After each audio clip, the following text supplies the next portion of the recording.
Hello friends, welcome to my YouTube channel. Today I would like to explain second method of water softening, that is zeolite process. Zeolite एक microporous substance है, hard substance है। ये naturally occurring भी है and synthesise भी किया जा रहा है लेबोरेटरी में। तो करीब करीब 40 टाइप्स के जियोलाइट्स जो नेचुरली अकरिंग है और अभी तक करीब 245 टाइप्स के जियोलाइट जो हैं जो कि लेबोरेटरी में सिंथेसाइज किए जा रहे हैं। जियोलाइट एक ग्रीक वर्ड है जिसका मीनिंग होता है टू बॉयल, या लिथोस होता है जिसका मीनिंग होता है स्टोन। तो ये हार्ड माइक्रोपोरस एक स्टोन लाइक स्ट्रक्चर इसका होता है। इसका जो डिस्कवर किया गया है वो एक स्वीडिश मिनरोलॉजिस्ट ने 1756 में इसको डिस्कवर किया। The name of the scientist is Axel Fredrik Cronstedt. इन्होंने इसका डिस्कवर किया। तो ये थोड़ा सा हिस्ट्री है। अब ये इस मेथड को थोड़ा सा हम यहाँ पर एक डायग्राम के साथ समझेंगे, इसके बाद इसके रिएक्शन समझेंगे। जियोलाइट का यदि केमिकल फॉर्मूला यदि हम देखें तो chemical formula of zeolite is Na2O Al2O3 X molecule of silica SiO2 and Y molecule of H2O। Means इसको हम एल्यूमिनोसिलिकेट मिनरल्स जो है वो बोलते हैं। इसमें the range of X it start from 2 to 10 and the range of Y is 2 to 6। तो different types के जियोलाइट जो है वो नेचर में भी हमको मिले हैं और सिंथेसाइज भी हम करके उनको ज्यादा से ज्यादा अच्छा परफॉर्मेंस वो दे सकें, ज्यादा से ज्यादा मेटल आयंस को रिमूव कर सके, इस तरीके के हम जियोलाइट जो है वो डिस्कवर कर रहे हैं। अब इसके बाद हम इसके डायग्राम के साथ इसकी पूरी प्रोसेस को समझते हैं। अब ये जियोलाइट का लाइन डायग्राम है। इसमें हमने ये वेसल्स है, इसमें यहां से जो भी हार्ड वाटर है जिसको हमको सॉफ्ट करना है, उस हार्ड वाटर को हम यहां से इस रिएक्शन वेसल्स में एक स्प्रे की तरह यहां पर हम भेजते हैं। यहां पर हमने 2 लेयर बनाई हुई है, 2 लेयर हम यहां पर बनाते हैं। ये जो नीचे वाली जो लेयर है इसको हमने बोला है gravel. This is gravel. Gravel हमने इसके पहले भी समझा था कि रेत के जो बड़े वाले थोड़े बड़े साइज के जो पत्थर होते हैं गोल गोल, उनको हम बोलते हैं ग्रेवल।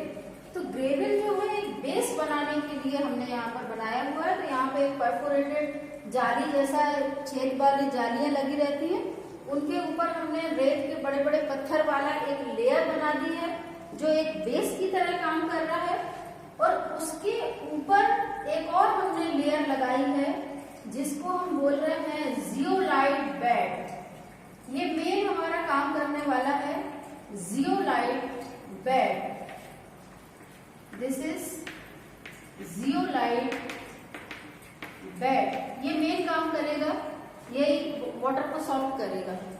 अब इसके बाद यहां से जो भी हार्ड वाटर है उस हार्ड वाटर को हम यहाँ पर इस रिएक्शन वेसल्स में फ्लो कराएंगे। तो जो भी हार्ड वाटर में जितने भी हार्डनेस पॉजिटिव मेटल है लाइक कैल्शियम, मैग्नीशियम, ये जो मेटल जो वाटर में प्रेजेंट है वो धीरे धीरे यहाँ से आएंगी। और यहाँ पर जो जियोलाइट बेड में जो काम करने वाला जो मेटल है वो है सोडियम। उसमें जो मेन काम करने वाला जो मेटल है वो है सोडियम। तो सोडियम के बहुत सारे आयंस जो हैं वो इसमें प्रेजेंट होते हैं। अब जैसे ही ये पानी इसके थ्रू पास पास हुआ तो जितने भी जो वाटर में calcium and magnesium ions present हैं वो इस सोडियम के साथ रिप्लेस हो जाएंगे। तो कैल्शियम जो है वो यहाँ पर आ गया, यहाँ पर लग गया, और इसका जो सोडियम है वो बाहर आ जाएगा, पानी में आ जाएगा।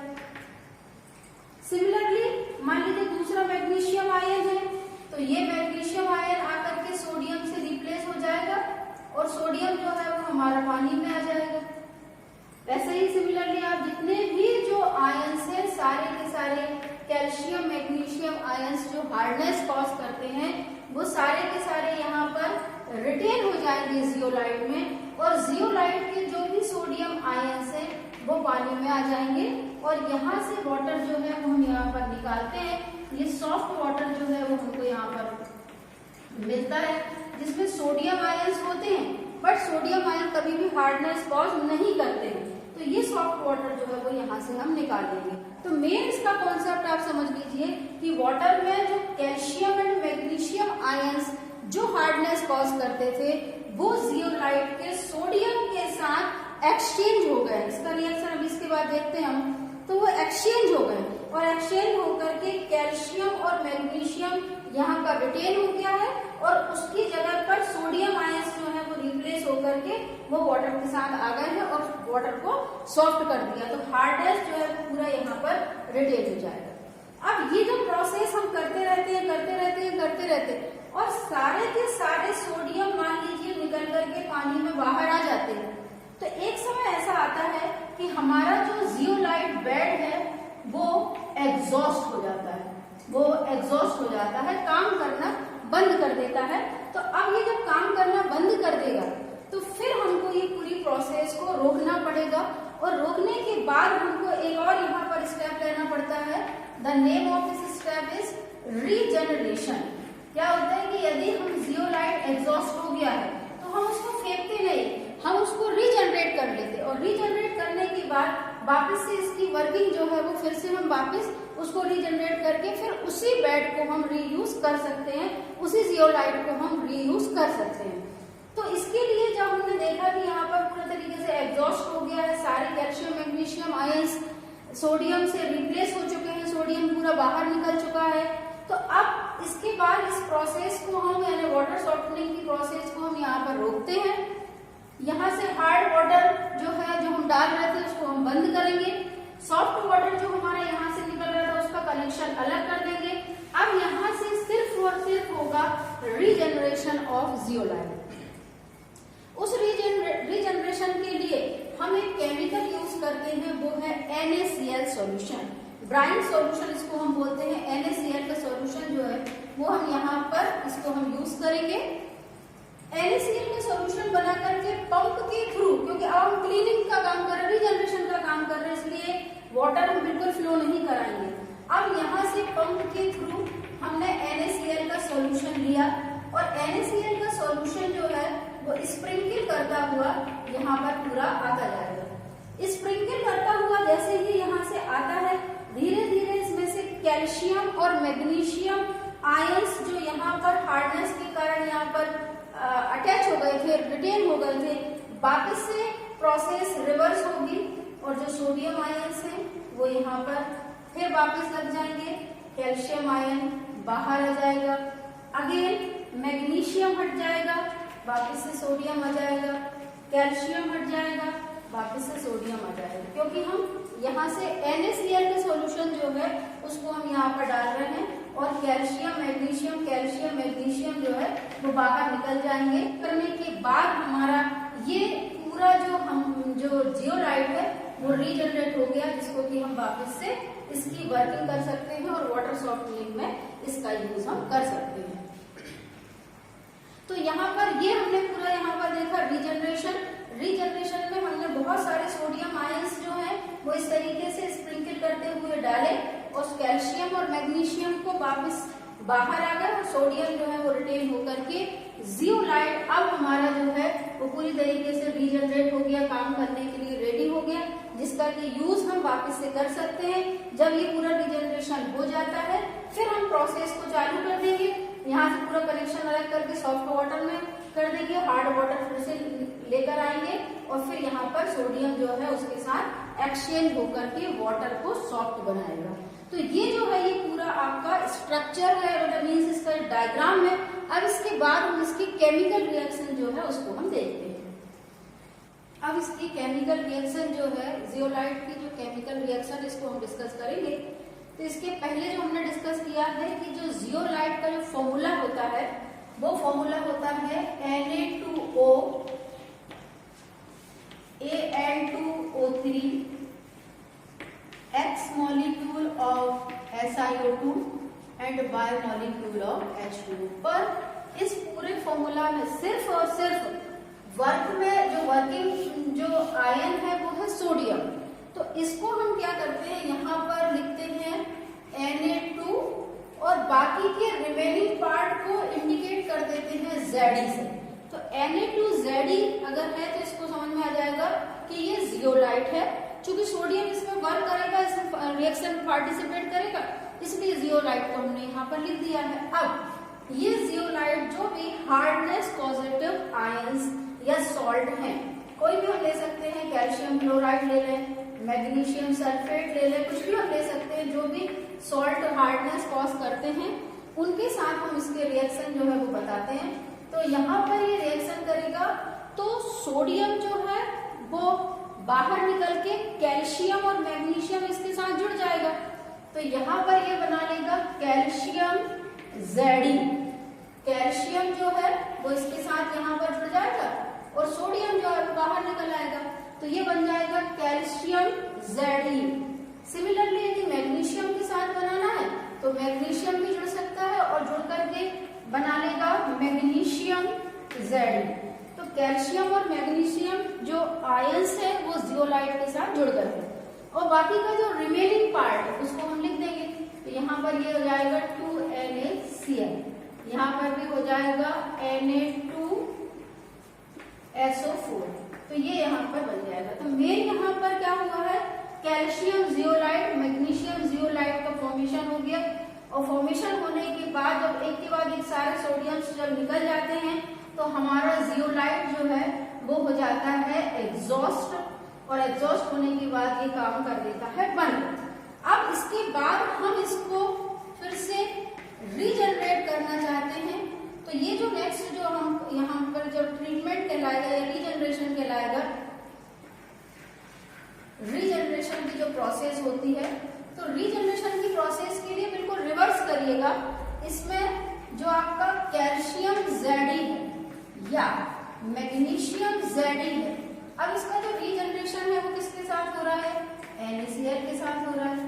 तो जब NaCl के साथ हम रिएक्शन कराएंगे तो यहाँ पर किस तरीके से होगा देखिए, यदि हम यहाँ पर NaCl के साथ इसको रिएक्शन कराते हैं तो ये वापस से यहाँ पर बना लेगा Na2Zd, यहाँ पर भी सोडियम के साथ जुड़ करके Na2Zd, यहाँ पे फिर से हमारा जो भी जियोलाइट है वो रीजनरेट हो गया है, वर्किंग करने के लिए फिर से ये रेडी हो गया है। बाकी का जो रिमेनिंग पार्ट है उसको हम लिख सकते हैं। तो ये बना लेगा यहाँ पर कैल्शियम क्लोराइड और मैग्नीशियम क्लोराइड, जिसको कि एज से ये बाहर उसको कर देंगे और हमारा जियोलाइट जो है वो वापस रेडी हो जाएगा।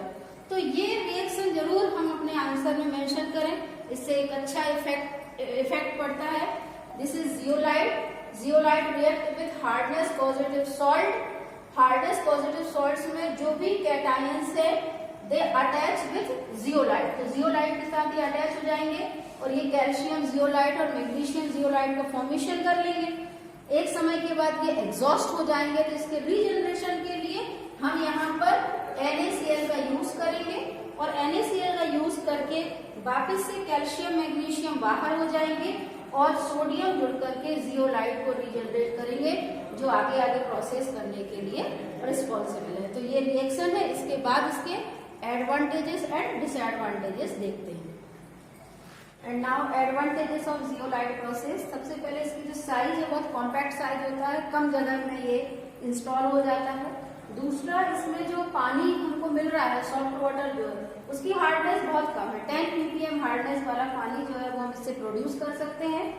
बहुत ही क्लीन और रैपिड प्रोसेस है, ज्यादा टाइम इसमें लगता नहीं है। लेस स्किल्स नीडेड मीन्स यहाँ पर किसी भी प्रकार का कोई भी ट्रेंड पर्सन की जरूरत नहीं होती, कोई कैलकुलेशन नहीं है, कुछ भी नहीं है। इजीली आपको पानी डालना है और अपने आप ही रिजनरेट होने वाला है। और स्लज का फॉर्मेशन नहीं होता है, क्योंकि स्लज डिस्पोजल जो है वो एक बहुत ही टफ था इसका डिस्पोजल करना। तो यहाँ पर इस तरीके से इसमें कोई भी प्रॉब्लम नहीं है। अब इसके बाद इसके डिसएडवांटेजेस और हम देख लेते हैं। तो डिसएडवांटेजेस में सबसे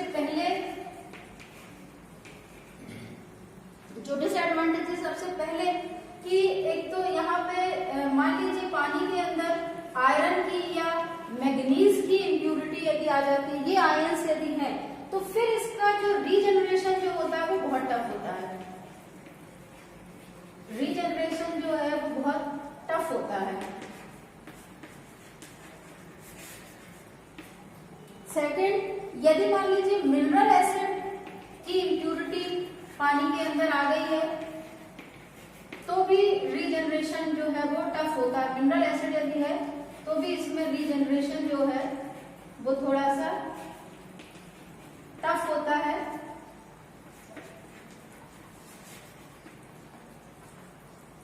थर्ड है, इसमें हॉट वाटर का यूज हम नहीं कर सकते हैं, नहीं तो हमारा जो जियोलाइट जो है वो खराब हो जाता है। तो हॉट वाटर जो है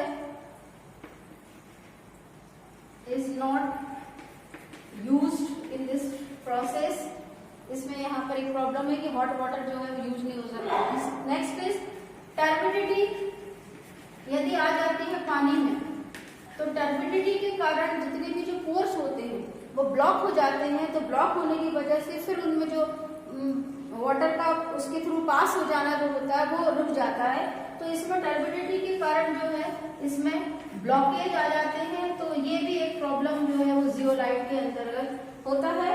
और next, only cations are removed, ये सबसे बड़ा ड्रॉबैक है। Only cations are removed,